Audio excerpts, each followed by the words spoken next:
우리 다 같이 잠시 기도하겠습니다.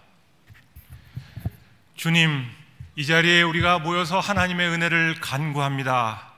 주의 종이 섰사오나 주의 종의 입술은 너무나 무디어서 하나님의 영광을 드러낼 수 없사오니 주께서 말씀을 전하여 주시옵소서. 주의 종에게 한 말씀 주시면 주의 종이 전하겠나이다.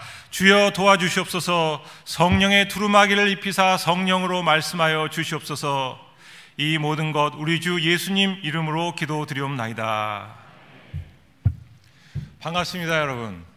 네, 산상수훈은 사실 우리가 많이 설교를 듣지만 오해를 참으로 많이 하는 그런 내용입니다. 제가 여태까지 산상수훈 설교를 쭉 들으면서 산상수훈을 제대로 설교하는 목회자를 사실 찾기가 쉽지 않았습니다. 그 이유는 내용이 깊어서가 아니라 말이란 문맥이라는 게 있죠. 그 문맥을 알아야 이 말을 이해하는데 많이들 이 산상수훈을 유대적인 문맥에서 이해하지 않고 오늘날 우리 상황에서 이해하기 때문에 그런 것 같습니다. 왜 유대 문맥에서 이해해야 되느냐 하면은 마태복음이 쓰여졌을 당시 이 복음서는 유대인들이 기대하던 하나님의 나라, 천국, 그리고 복에 관해서 예수님이 말씀하시는 것이 얼마나 다른가를 보여주기 위한 것인데 우리는 이것을 무시하고 읽다 보니까 하나님 나라에 대해서, 천국에 대해서, 예수님 말씀하시는 복에 대해서 잘못 알아듣기가 쉬운 것입니다. 천국 하면 우리는 주로 저 세상을 많이 생각합니다. 이 세상과 다른 저 세상. 그런데 유대인들은 천국 그러면은 뭘 생각했냐 하면은 저 세상이 아니라 종말에 다가올 하나님이 통치하시는 그 나라를 생각했어요. 그리고 그 세상은 언제 예언이 되어 있었냐 하면은 이미 아브라함에게 하나님께서 약속을 하셨다는 겁니다. 아브라함이 열방의 모든 사람들이 아브라함을 조상으로 믿게 되는 그 나라, 그리고 다윗에게도 약속을 하셨는데 다윗의 왕조가 끝나지 않고 영원히 지속될 그 나라를 유대인들은 꿈꿨습니다. 쉽게 말하면 그들이 생각한 천국이라는 것은 이 세상에서 이루어질 미래의, 종말의 하나님이 통치하시는 지상 천국이었습니다. 여러분이 하나님의 나라, 천국 이렇게 들으면은 두 개가 혹시 다른 게 아니냐, 주로 또 그렇게 설교하시는 분도 있습니다. 천국은 죽어서 가는 거고 하나님 나라는 이 땅에서 이루어지는 그런 것 아니냐. 그렇지 않습니다. 이건 큰 오해입니다. 사실 유대인들은 천국이란 단어와 하나님의 나라란 단어를 같은 개념으로 사용을 했는데 그것은 마태복음 19장 23절, 24절에 분명히 나와 있습니다. 한번 보실까요? 마태복음 19장 23절, 24절. 네, 화면에 혹시 띄어지나요?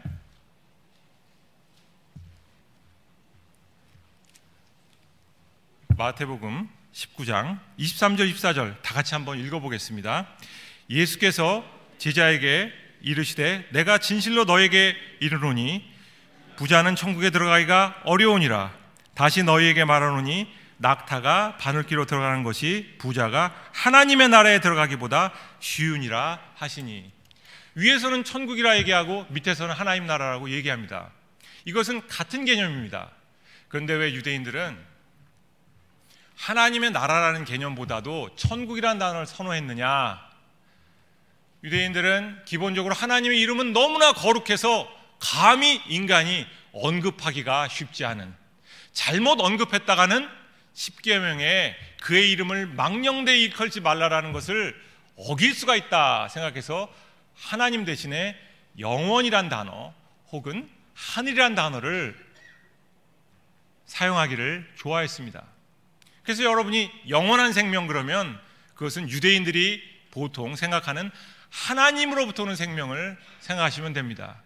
하늘나라, 천국 그러면 그것은 하나님의 나라에 대한 유대식의 표현이다, 이렇게 생각하시면 되겠습니다. 산상수훈을 제대로 알려면은 유대인들이 생각하는 하나님의 나라가 무엇인지를 우리가 알아야 된다라고 얘기를 했습니다. 구약에서는 하나님이 언젠가 왕으로 다스리실 그 나라가 우리에게 올 것이다 라는 기대를 했지요. 그래서 다니엘서 4장 3절을 보면은 이런 말씀이 있습니다. 다니엘서 4장 3절 혹시 화면으로 띄워질 수 있나요? 네, 잘 안 되는 것 같습니다. 그러면 제가 한번 읽어볼게요. 네, 참으로 크도다 그의 이적이요, 참으로 능하도다 그의 놀라운 일이요, 그의 나라는 영원한 나라요, 그의 통치는 대대로 이르리로다. 언젠가 영원한 나라가 이 땅에 와서 우리가 그동안에 이루지 못한 그런 세상을 이루리라. 이게 이제 유대인들의 생각이었습니다. 여러분, 이사야서에 보면은 11장에 이새의 줄기에서 한 싹이 와서 그 나라를 이룰 것이다, 이런 내용을 여러분들이 읽을 수가 있는데, 여러분이 왜 찬양에도 잘 알 수 있는 그런 내용이 하나 있지요. 이런 노래 들어보셨어요? 사막에 샘이 넘쳐나리라, 사막에 꽃이 피어 향기 나리라. 제가 노래를 잘못해서 여기까지 하겠습니다. 주님이 다스리는 그 나라가 오면은 사막이 꽃동산이 되리라. 사자들이 어린 양과 뛰놀고 어린 양이 사자들과 뛰어노는 것만 아니라 어린이가 독사굴에 손을 넣어도 물리지 않는 기쁨과 사랑의 그 나라가 이제 속히 오리라. 이런 내용이 있지 않습니까? 그런 나라를 꿈꾸었어요. 그 나라가 언제 오느냐, 속히 온다고 했는데 예수님 참 언제나 말씀하실 때는 속히라는 단어가 굉장히 길어요. 바벨론 포로기 때 그 나라가 바벨론에서 벗어나기만 하면 온다고 생각했어요. 근데 웬걸 벗어났는데 또 헬라 제국이 와서 지배를 해버린 거예요. 이게 그 나라가 또 안 오네. 그래서 또 오래오래 기다렸습니다. 그것도 100년 200년 기다리는데 이게 헬라 제국이 물러나니까 로마가 와가지고 통치하는 거예요. 그러니까 사람들이 실망하기 시작합니다. 그러면서 이 나라가 언제 오느냐. 그래서 바리새인들은 그래, 우리가 율법을 잘 지키면 그 나라가 올 거야. 사두개인들은 성전을 중심으로 성전 제의를 잘 드리면 그 나라가 올 거야. 아니야, 다 소용없어. 군대를 모아서 우리가 폭력적으로 로마에 저항해가지고 로마를 물리치면 될 거야 라고 열심당원들은 또 생각을 했지요. 그런데 그럼에도 불구하고 그들이 기대하던 그 하나님의 나라는 오지 않았습니다. 어느 날이었어요. 갑자기 세례 요한이라는 사람이 오더니 천국이 가까이 왔다 그래요. 천국이 가까이 왔다. 곧 온다는 겁니다. 여러분, 천국이 가까이 오면 뭐부터 해야 되겠어요? 재산 팔고 잘 살아야 되겠어요? 아니죠. 재산 다 팔아서 뭐 하겠어요? 회개하지 않으면 천국에 못 들어가는 거예요. 그렇기 때문에 회개하라, 천국이 가까이 왔다라고 얘기를 합니다. 그리고 곧 예수님이 오셔서 똑같은 메시지를 말씀하십니다. 회개하라, 천국이 가까이 왔다. 마태복음 4장 17절 말씀이죠. 세례 요한은 시간적으로 곧 올 것이다 그랬고, 예수님은 가까이 왔다는 개념이 이제 너희가 손을 내밀면 바로 다 올 그곳에 있다. 내가 그 나라를 지금 세우고 있다 라고 말씀하신 것이었습니다. 그러면 그 나라가 왔으면 누가 거기 들어갈까요? 어떻게 들어갈까요? 회개만 하면 당연히 들어가는 겁니까? 어떤 사람이 그 나라의 백성이 될 수 있을까요? 그 내용이 바로 산상수훈이에요. 그 나라에 들어갈 수 있는 자격은 바리새인들이 생각한 것처럼 율법을 잘만 지키면 들어갈 수 있는 것도 아니었고, 사두개인들이 생각한 것처럼 그래, 예배를 잘 드리고 성전을 잘만 세우면 그 나라에 들어갈 수 있을 거야 라는 것도 아니었고, 아닙니다. 사람이 할 수 있는 게 아니라 하나님의 능력이 임해야 되는 것은 맞지만 그래도 우리가 뭔가 해야 되지 않겠어요? 우리가 군대를 모아서 로마를 물리쳐야 되지 않겠어요?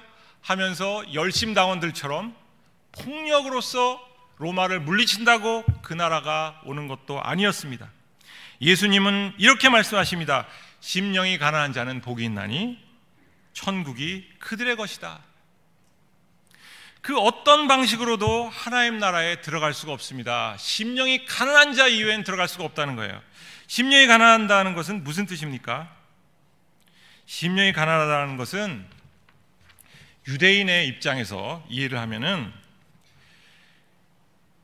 곤궁에 처해서 아무것도 의지할 수 없는 상황, 마음이 너무너무나 아무것도 기댈 수 없는 상황, 오직 하나님 밖에는 해결할 수 없다는 것을 확실하게 아는 상황이 심령이 가난한 상태였습니다.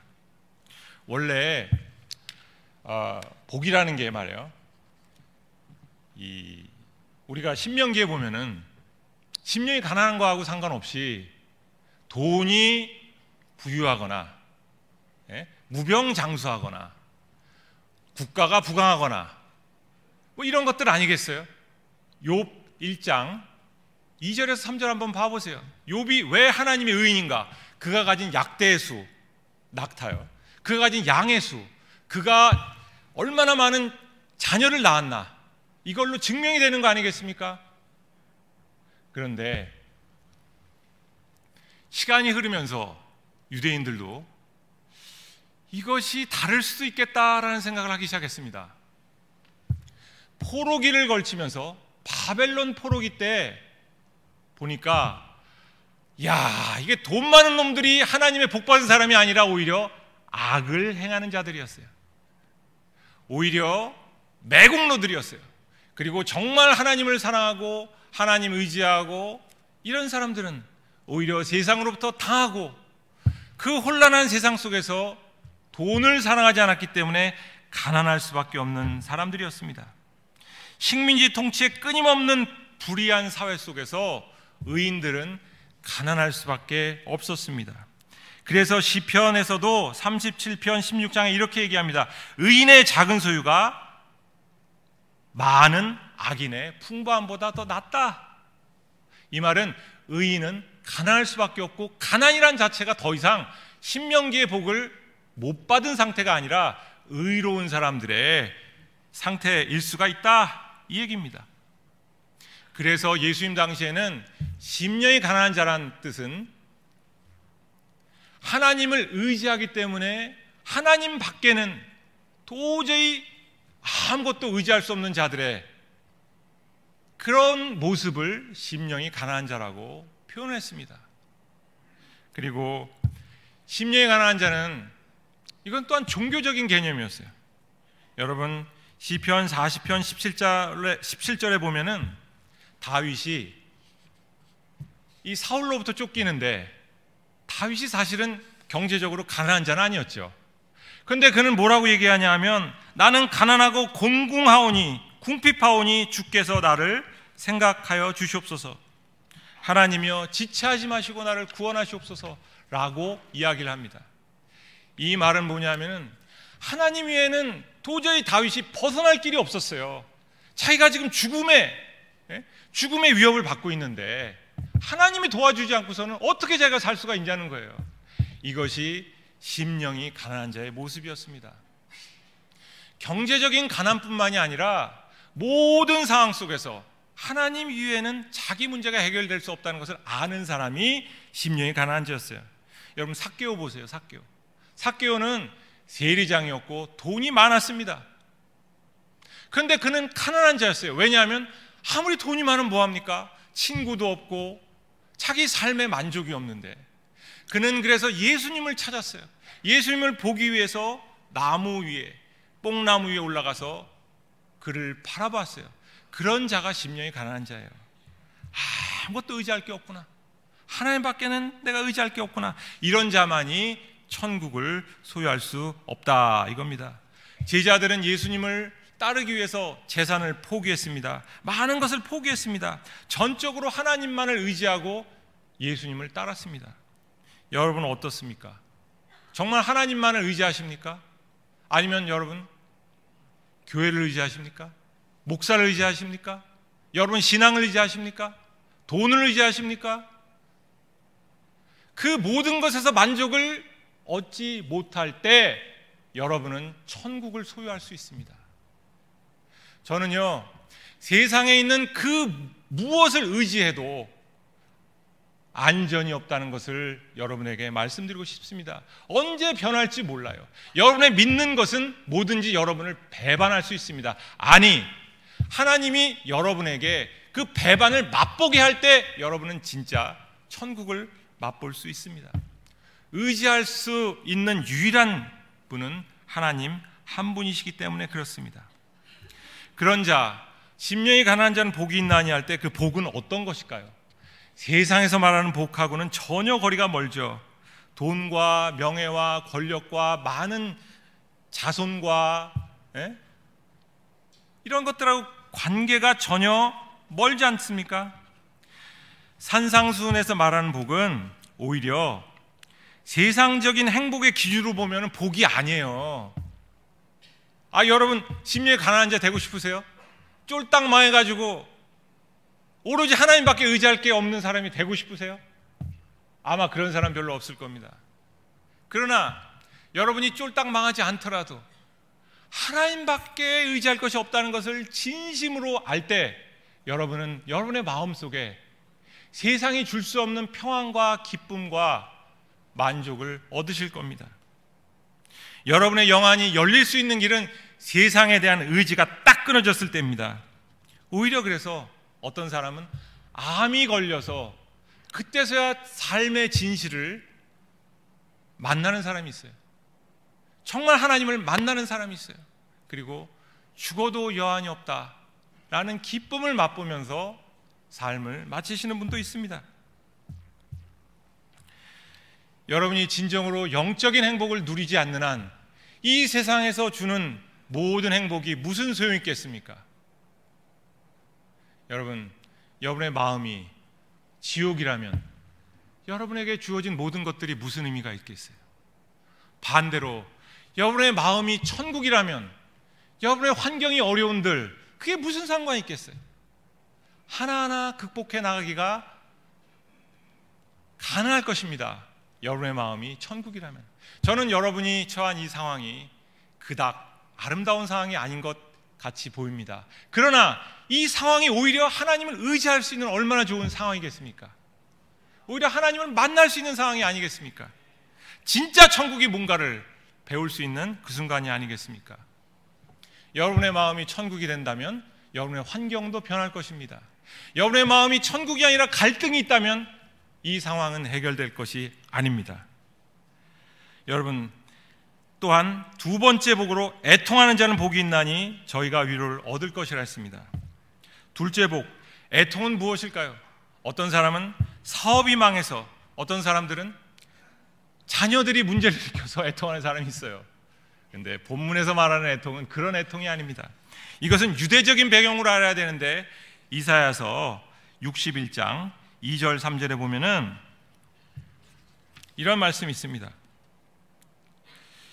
여호와의 은혜의 해가 우리 하나님의 보복의 날을 선포하여 모든 슬픈 자를 위로하되 무릇 시온에서 슬퍼하는 자에게 화관을 주어 그 죄를 대신하며.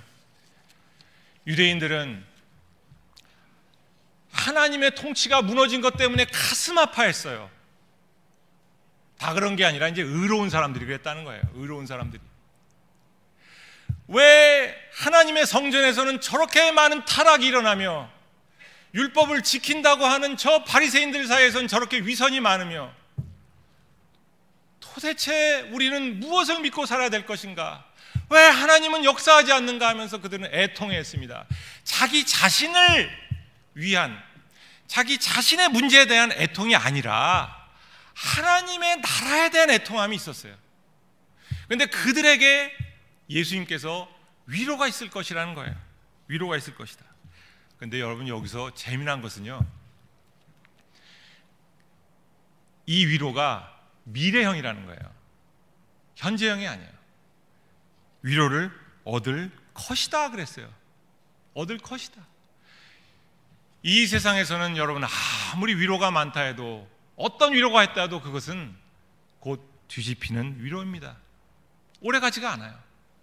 여러분이 가진 사랑의 교회의 문제가 해결된다 한들 과연 여러분이 천국을 누릴 수 있을까요?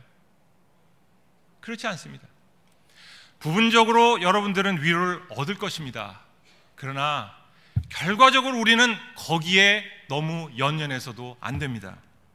우리는 애통하는 자가 되어야 하는 그 사실, 애통하는 자로서 살아야 된다는 그 자체를 우리는 즐겨야 합니다. 그런데 그걸 즐길 수가 있어요? 어렵죠. 그러나 여러분이 애통하는 자가 될 때 가장 큰 유익은 여러분이 성숙해지고 예수님의 마음을 얻는 것입니다. 예수님의 제자들은요, 예수님을 섬기면서 즐거움이 가득 차 있지만은 않았어요. 힘들었어요. 그러나 그 길 자체가 그들을 참으로 성숙하게 했습니다.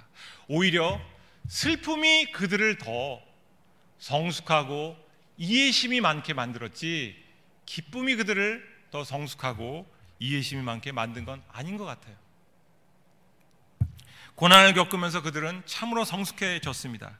하나님 나라를 고민하며 애통해하면서 그들은 굉장한 성숙한 사람들이 되어갔습니다. 세 번째로, 온유한 자는 복이 있나니 저희가 땅을 기업으로 받을 것이라 그랬습니다. 유대인들은 열심당의 동기를 가진 그런 이들이 그 사이에 있었습니다. 뭐냐 하면, 야, 이거 부드러워서 안 돼, 강하게 나가야 돼. 로마, 우리가 힘을 모아서 강하게 부닥쳐서 이길 수 있어. 그러나 예수님은 그들에게 이렇게 말씀하십니다. 폭력이 아닌 온유한 자가 땅을 기업으로 받을 것이다. 시편에 보면은 이런 말씀이 있습니다. 여호와 앞에 잠잠하고 참고 기다리라. 자기 길이 형통하여 악한 꾀를 이루는 자 때문에 불평하지 말아라. 그러면서 우리에게 온유함을 이야기하고 있습니다. 여러분이 시편 37편 7절에서 11절을 읽으시면 그 내용이 그대로 나와 있어요. 불평하지 말고 참으면, 우리 11절 한번 읽어볼까요? 37편 11절. 네. 그러나 온유한 자들은 땅을 차지하며 풍성한 화평으로 즐거워하리라. 참을성 있게 기다리라는 것입니다. 하나님이 주실 때까지 참을성 있게 기다리라. 이게 시편 37편의 내용인데 시간상 제가 다 안 읽겠습니다. 오늘 본문도 그런 얘기를 똑같이 하고 있습니다. 여러분, 땅을 차지한다는 것을 부동산 생각하지 마세요, 여러분. 예? 저 서초 강남의 교회, 강남에 있는 사랑의 교회가 아닌 서초동 사랑의 교회 땅을 차지한다는 걸 생각하시면 안 됩니다. 하나님 나라의 이야기, 하나님 나라의 이야기. 하나님 나라는 사실은 눈에 보이는 땅이 아니에요. 여기서 땅은 하나님 나라인데, 온유한 자만이 하나님이 주시는 하나님 나라의 땅을 소유한다는 거예요. 여러분이 천국을 이 땅에 누리고 미래에도 하나님 나라를 누릴 수 있는 길은 폭력이나 인간의 방식으로 덤비는 것이 아니라 온유하게 불의한 자들의 억압에 의해서 빼앗긴 상태에서도 온유함을 계속 유지하는 거예요. 그러면 여러분은 하나님 나라를 차지하게 될 것입니다. 넷째 복, 의에 줄이고 목마른 자는 복이 있나니 저희가 배부를 것이라 했어요. 하나님의 정의와 공의가 여러분 얼마나 우리가 정말 기대하는 것입니까? 그런데 그 정의와 공의가 쉽게 이루어지지는 않습니다. 이 땅에서 세례 요한처럼 헤롯 비판하면 어떻게 됩니까? 모가지가 날아가요. 예수님처럼 바리새인들 비판하고 서기관들 비판하면 어떻게 됩니까? 십자가에 못 박힙니다. 이 땅의 문제가 쉽게 해결되리라 생각하지 마십시오. 우리가 만들어 놓은 죄악이, 한국 교회가 그동안에 만든 죄악이 참으로 깊습니다. 좋은 씨앗도 많이 뿌렸지만 안 좋은 씨앗도 그동안에 많이 뿌렸는데 그 나쁜 씨앗이 열매를 맺는 것도 시간이 지나야 다 제거가 될 수 있습니다. 하루아침에 정의와 공의가 해결되는 것이 아닙니다. 그래서 오늘 본문도 저희가 배부를 것이며 라고 얘기할 때 이것은 미래형이에요. 시간이 오래 걸린다는 거예요. 그러나 우리가 의에 줄이고 목마른 자가 되어서 정의와 공의를 사랑할 때 그것은 그 자체가 아름다운 겁니다. 그 자체로 우리는 굉장히 성숙해질 수가 있는 거예요. 바리새인들은 그걸 포기했어요. 사두개인들도 그걸 포기했어요. 그들은 정의와 공의를 사랑한 게 아니라 율법주의에 빠졌습니다. 사두개인들은 정의와 공의를 사랑한 게 아니라 악을 행하면서도 성전 예배를 잘 드리면 복을 받으리라 생각을 했습니다. 그런 방식이 전혀 하나님한테는 통하지가 않습니다. 오로지 정의와 공의를 사랑한다는 것 정말 힘든 일이고 결과가 금방 나타나지 않을 것이라도 그것을 끊임없이 우리가 추구해야 된다는 것이에요. 그리고 언젠가 열매는 시간이 차면은 맺힐 겁니다. 그 다음에 긍휼히 여기는 자는 복이 있나니 저희가 긍휼히 여김을 받을 것이라 그랬어요. 우리가 잊어서 되지 않을 것이 긍휼인데요. 천국은 무력으로 이루어지는 것도 아니고 상대를 미워한다고 이루어지는 것도 아닙니다. 긍휼히 여기는 것은 그럼 무슨 뜻일까요? 우리는 언젠가 하나님의 심판날을 맞이할 겁니다. 그날 여러분 하나님의 긍휼 없이 그 자리에 설 수 있는 사람은 이 중에 아무도 없습니다. 그래서 야고보서 2장 13절은 다음과 같이 얘기하죠. 같이 한번 읽어보실까요? 긍휼을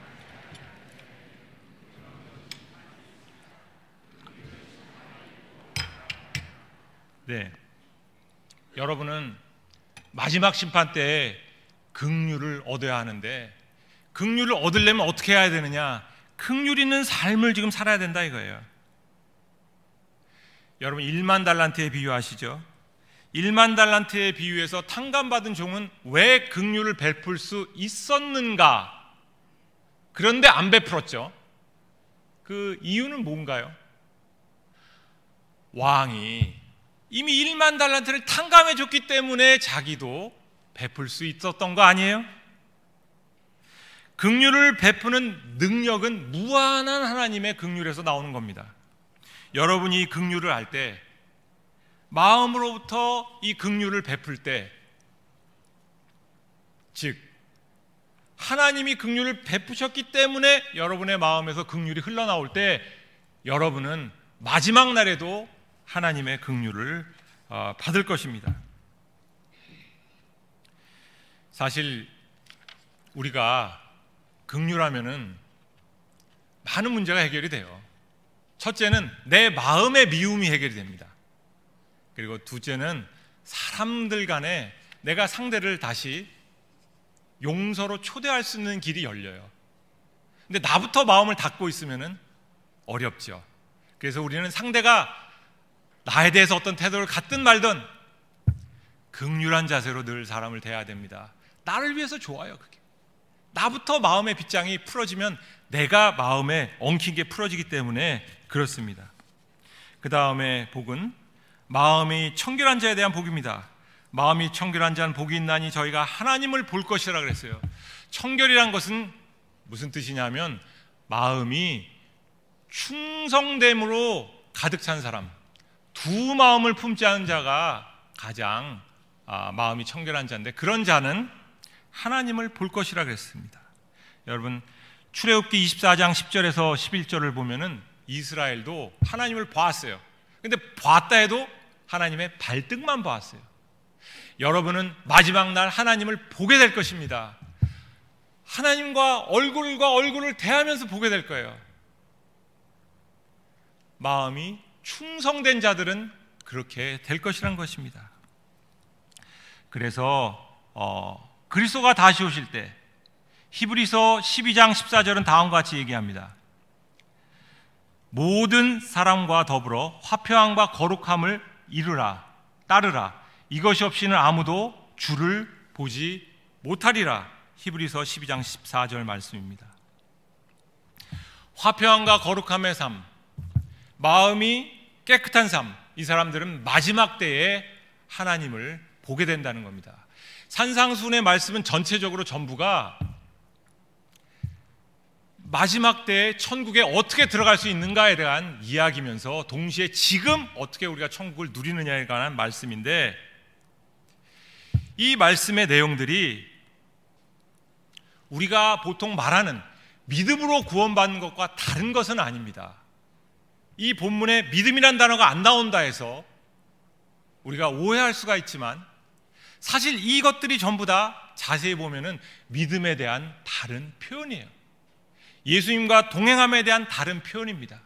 행위 있는 믿음에 대한, 열매 맺는 믿음에 대한, 사랑으로 역사하는 믿음에 대한 다른 표현들입니다.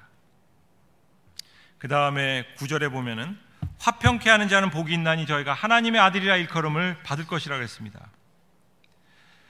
화평케 하는 자가 하나님의 아들이 된다는 거예요. 이건 또한 믿음에 대한 표현입니다. 유대인들은 수많은 갈등이 있었어요. 예수님 당시에 바리새파는 바리새파대로, 사두개인들은 사두개인대로 서로가 싸웠습니다. 열심당은 열심당대로 서로가 갈등하고 화평을 하지 못했습니다. 그런데 그 사이에 예수님이 와서 화평하게 하셨느냐? 사실은 예수님도 그 사이에서 화평하게 못하셨어요.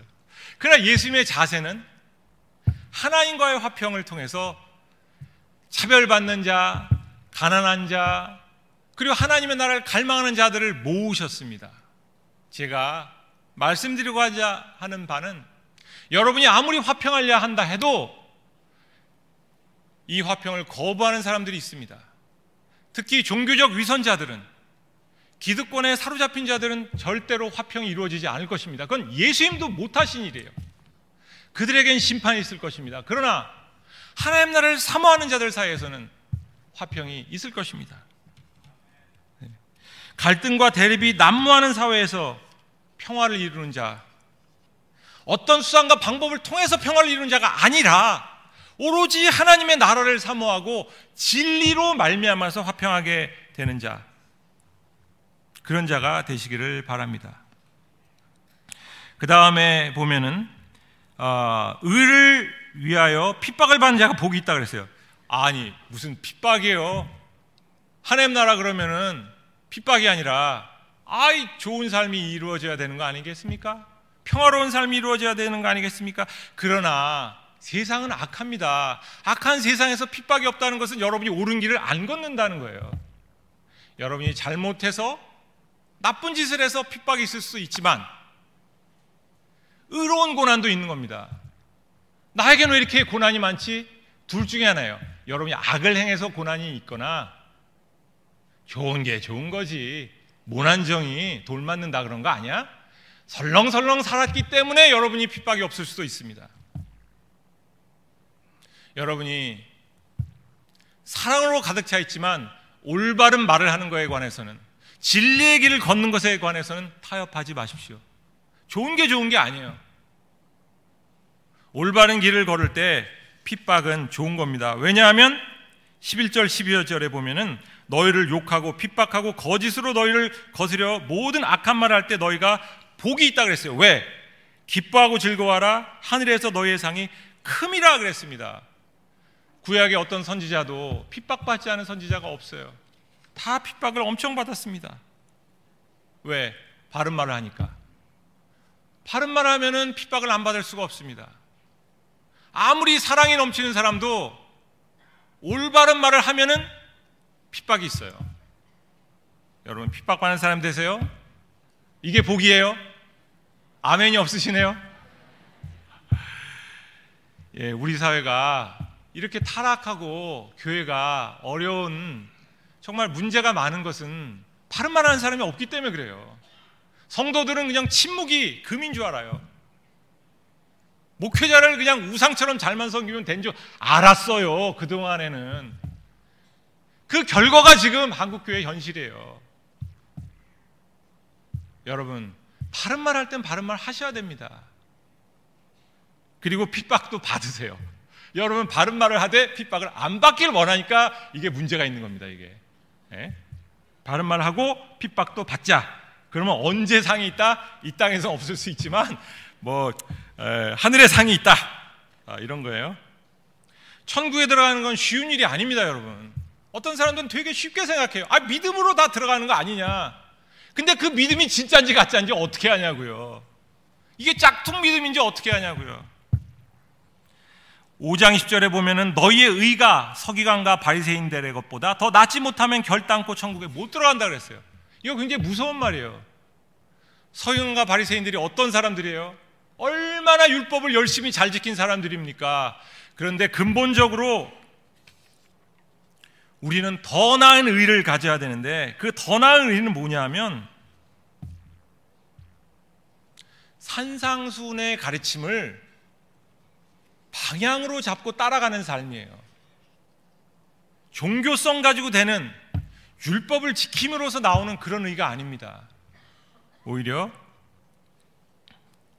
주여 주여 하는 자마다 천국에 들어가는 것이 아니라 아버지의 뜻을 알고 행하는 자가 천국에 들어간다라고 마태복음 7장 21절에서 말씀했는데, 예수님께서 마태복음 7장 또 14절에는 누구든지 나의 이 말을 듣고 행하는 자가 그 집을 반석 위에 세운 지혜로운 사람이라고 그랬는데, 예수님이 말씀하신 산상수훈의 말씀을 듣기만 하는 자가 아니라 행함까지 나오는 자가 돼야 우리는 천국에 들어갈 수 있다 이거예요.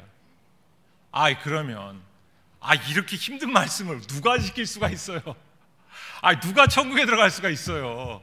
이 질문이 당연히 나오죠. 산상수훈이 얼마나 어려운 내용인데, 예? 더욱이 그 율법에서는 그 살인하면 심판을 받는다 그랬는데 5장 21절에 보면은요, 예수님은 더한 말씀도 하시잖아요. 옛사람에게 말한 바 21절 살인하지 말라. 누구든지 살인하면 심판을 받게 될 것이요 하였다는 것을 너희가 들었노라. 22절 그러나 내가 너에게 이르노니 형제에게 바보라 그러면, 나가라 그러면은 어떻게 되느냐? 심판을 받고 공회에 잡혀가게 되고, 미련한 놈이라 그러면 지옥 간다. 28절 음욕을 품고 여자를 보는 자마다 가늠하는 것이다 그러고, 눈이 실족하게 하거든 눈을 빼라 그리고 천국 가라 그러는데, 이거 누가 지킬 수 있냐 이거예요. 누가. 더한 것도 있죠. 너희를 고발해서 속옷을 달라 그러면 겉옷까지 주라 그러고 말이에요. 오리를 가라 그러면은 심리까지 가라. 어떤 못된 놈이 이 성전 내놓으라. 그럼 이거 내놓겠어요? 그러겠냐고요. 오리를 가라 그러면 심리도 가고, 오른뺨 때리면 왼뺨도 내놓고 말이에요. 겉옷 달라, 속옷 달라 그러면 겉옷까지 주라 그러셨는데, 이거 그 예수님 그럼 이렇게 지키셨는가? 우리가 한번 따져봅시다. 따져봐요. 그냥 비판하지 말라 그랬어요, 분명히 예수님이. 근데 예수님처럼 비판 많이 하신 분이 어디 있어요? 정말 말끝마다 비판이셨어요. 사도 바울도 마찬가지예요. 얼마나 비판이 많은지.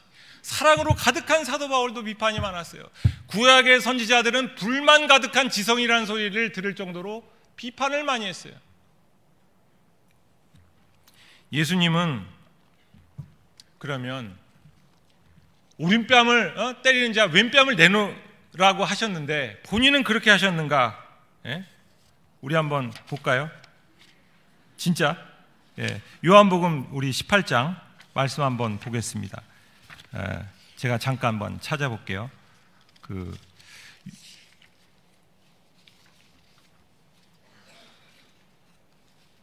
네.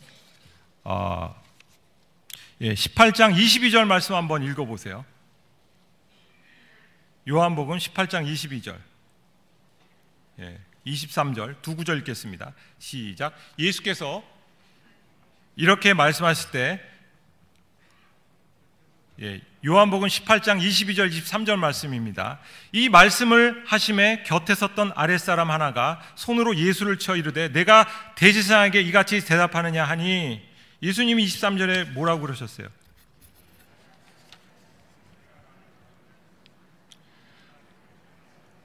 이게 원어로 보면 뺨을 때렸다는 말인데 우리말에는 손으로 예수를 쳤다라고 되어 있습니다. 이거 공동 번역에 보면은 예수의 뺨을 때렸다라고 되어 있고 영어 성경에도 어떤 성경에는 슬랩, 뺨을 때렸다고 되어 있어요. 그러니까 예수님이 다른 뺨을 내놓으셨느냐 그러지 않고 바로 저항을 하셨어요. 왜 때리느냐 말이야. 내가 뭘 잘못했느냐. 여러분, 꾸고자 하는 자를 거절하지 말라 그랬을 때 진짜로 여러분에게 돈 빌려달라는 사람 얼마나 많습니까? 다 주셔야 되는 거 아니에요? 이거 안 지키면 천국 못 가는데. 말이란 맥락이 있는 겁니다. 맥락이. 여러분, 황금 보기를 돌같이 하라 그랬을 때 이것을 침묵은 금이다라는 말하고 바로 연결하면 어떻게 되는 줄 아세요? 아는 것이 힘이다 그랬을 때 모르는 게 약이다라고 받아치면 어떻게 되는 줄 아세요? 예수님은요, 바리새인과 서기관이 지켰던 그 율법처럼 지키라고 이 말씀을 주신 게 아닙니다. 법으로 지키라고 우리에게 계명을 주시거나 산상수훈의 말씀을 주신 것이 아니라 지혜로운 격언으로 원리를 알려주신 거예요. 여러분, 황금 보기를 돌같이 하라 그럴 때 진짜 황금을 돌로 보는 사람은 멍청한 겁니다. 아는 것이 힘이다 그럴 때 모르는 것이 약이다라고 되받아치는 사람은 멍청한 거죠. 손이 발이 되도록 빌어라 그럴 때 진짜 손이 발이 될 수가 있어요. 오른눈이 범죄하거든 오른눈을 빼라 그럴 때 여러분, 초대교회에서는 아무도 눈을 뺀 사람이 없어요. 예수님 말씀을 안 지킨 거예요. 아닙니다. 그들은 예수님이 말씀하시는 것이 문자적으로 법적으로 율법처럼 주신 것이 아니라 우리에게 지혜로운 교훈으로서 예를 들어서 과장법을 사용하면서 말씀하시다는 것을 알았어요. 산상수훈은 우리에게 지혜로운 원리를 알려주는 방향입니다. 방향. 누구나 산상수훈을 있는 그대로 지켜낼 사람도 없고 지킨 사람도 없습니다. 문자적으로 안 지켰어요. 예수님조차도. 왜냐하면 이것은 원리에 관한 이야기예요. 오리를 가자 그런 자 십리까지 가라, 속옷을 달라는 자 겉옷까지 줘라는 말은 우리말로 바꾸면 우리에게 이제 익숙한 예가 하나 있죠. 미운 놈 떡 하나 더 줘라. 그런 마음을 품고 상대를 대하라는 거예요. 여러분, 미운 놈 떡 하나 더 주라 그랬다고 진짜 떡을 가지고 다니면서 사람에게 떡을 주지는 않죠. 그죠? 이게 유대인들이 말하는 표현 방식이었고 유대인들의 과장법이었어요. 오른뺨을 맞으면 왼뺨을 들이대라라는 말도 원수를 갚을 생각으로 상대를 대하지 말라는 뜻이지 결코 저항하지 말라는 뜻은 아닙니다. 원수를 갚으려고 대하려 할 때 너네들은 하나님 나라의 원리를 무너뜨린다는 거예요. 꾸고자 하는 자에게 너희가 베풀라 그럴 때 그것은 너그러운 마음으로 늘 상대를 대하라는 그런 뜻입니다. 이런 원리를 알고 사시기 바랍니다. 근데 여러분은 어차피 산상수훈을 지키려는 마음이 없는 것 같아요. 여기 옷들도 다들 여러 벌 갖고 계시고 어차피 이거 뭐 문자적으로 지키신 분은 없는 것 같아요. 그러나 이 원리를 여러분 잘 생각하시기 바라요. 그리고 이걸 지키려고 할 때 여러분은 매번 실수하고 넘어질 겁니다. 원수를 사랑하라고 했지만 원수 사랑하기가 쉬워요? 안 되죠. 그렇다고 사랑을 안 했으니까 나는 천국에 못 가, 나는 긍휼을 안 베풀었으니까 하나님께서 나에게 긍휼을 안 베푸실 거야, 이렇게 생각하지 마세요. 왜냐하면 이것은 원리에 관한 것이고 나에게 긍휼을 베풀라고 하신 하나님만큼 긍휼을 하신 분이 이 세상에 없어요. 그렇기 때문에 우리가 좀 실수하더라도 우리의 방향성만 맞다면, 우리의 신앙관만 맞다면 하나님은 늘 우리에게 다시 회개하고 일어날 기회를 주실 것입니다. 의인하고 악인의 차이는 뭔지 아세요? 악인은 넘어져서 안 일어나지만 의인은 7번 넘어져도 다시 일어나는 사람이 의인이라 그랬습니다. 마찬가지로 우리는 늘 넘어질 겁니다. 그러나 산상순의 방향을 반드시 여러분 기억하시기 바라요. 그것이 이 땅에서 천국을 누리는 삶이고 미래에도 천국으로 들어갈 수 있는 길입니다. 여러분의 상황이 아무리 힘들더라도 하나님 이외에는 아무 우리의 의지가 없다, 이거 아는 것이 여러분 인생의 가장 큰 복인 줄 아세요. 그래서 하나님이 어찌 보면 우리의 삶을 어렵게 만드실 수가 있어요. 저는 기도하면은 안 되는 은사가 있습니다. 기도하면 그대로 안 되고 꼭 더 어려워져요. 그래서 하나님한테 내가 얘기를 많이 했어요. 하나님, 왜 나는 기도하면 할수록 어려워요? 왜 안 풀어주시죠? 다른 사람들은 기도하면 막 척척 풀어지는데, 그때 시간이 지나서 제가 안 것이 하나 있어요. 하나님은 내 기도를 내 생각대로 안 들어주심으로써 나를 심령이 가난한 자로 만드셨어요. 아이고, 그러면 내 뜻대로 됐으면 나는 된 그것들을 의지했을 거예요. 하나님은 내 고집을 꺾이시길 원하셨어요. 내 심령이 정말 가난해지길 원하셨어요. 내가 애통한 자가 되길 원하셨어요. 내가 오히려 내가 미워하는 놈들을 용서하길 원하셨고, 나로 하여금 화평케 하는 자가 되길 원하셨어요. 저는 예수님의 뜻대로 살길 원합니다. 근데 한 가지 분명합니다. 그러면은 결과는 어떠느냐? 사람들이 싫어해요. 고난이 있어요. 여러분 좋아하시는 분들이 많다면은 여러분은 인간적인 차원에서 물론 여러분들이 사랑이 넘치고 좋아서 좋아하는 사람이 많을 수는 있지만, 그거는 개인적인 차원에서 그렇지 공적인 차원에서 이 세상이 이렇게 타락했는데 공적인 차원에서 여러분이 늘 사랑만 받는다면 그건 여러분이 하나님의 길을 걷지 않는다는 증거입니다. 예수님도 핍박받으셨어요. 악한 사람들이 여러분을 좋아하지 말게 만드세요. 어떻게? 바른 말을 하세요. 바르게 행동하세요. 그리고 핍박을 받으세요. 그러나 왜 내가 그 길을 걸어야 되느냐? 그 길이 아니고서는 내게 진정한 행복이 없기 때문이에요. 세상이 주는 행복은요, 여러분 늘 배반합니다. 배반해요. 이 세상 잠깐입니다. 이 세상 안에서 천국을 맛보고 싶지 않으세요?